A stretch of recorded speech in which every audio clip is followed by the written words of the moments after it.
వందల ఎకరాల్లో పంట నష్టం. సూర్యాపేట జిల్లా కోదాడ నియోజకవర్గ వ్యాప్తంగా కురుస్తున్న భారీ వర్షాలకు వరి పంట నేలవాలింది. ఐకేపీ కేంద్రాల్లోని ధాన్యం తడిసి ముద్ద కావడంతో అన్నదాతలు లబోదిబోమంటున్నారు.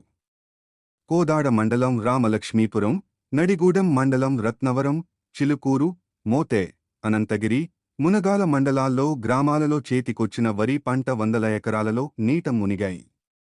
నియోజకవర్గ వ్యాప్తంగా 1,35,000 ఎకరాల వరి సాగు చేయగా తుఫాను రూపంలో రైతులకు తీవ్ర నష్టాన్ని మిగిల్చింది.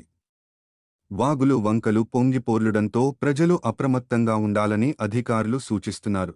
ఈ రకంగా కొట్టకపోతున్న పొలాలు, ఈ రకంగా వరద బారుతుంది, వరద చూడండి, వరద ఈ రకంగా బారుతుంది పొలాలు చూసి ఎమ్మటే ప్రభుత్వం స్పందించి ఎమ్మటే నష్టపరిహారాన్ని అంచనా వేసి రైతులను ఆదుకోవాలని చెప్పని గుండెలు పగిలిపోయే ఆవేదన ఈరోజు చూసినట్టయితే 6 గాల పండించి చేతికొచ్చి తినే ముందులో ఈ రకంగా గుండె పగిలిపోతుంది రైతుకి. కాబట్టి ఈరోజు పర్యటించి నేను కౌలు సంఘం పక్షాన రైతులకు అన్ని విధాల ప్రభుత్వం ఆదుకోవాలని చెప్పని ప్రభుత్వాన్ని వేడుకుంటూ ప్రభుత్వానికి విజ్ఞప్తి చేస్తున్నాను. అది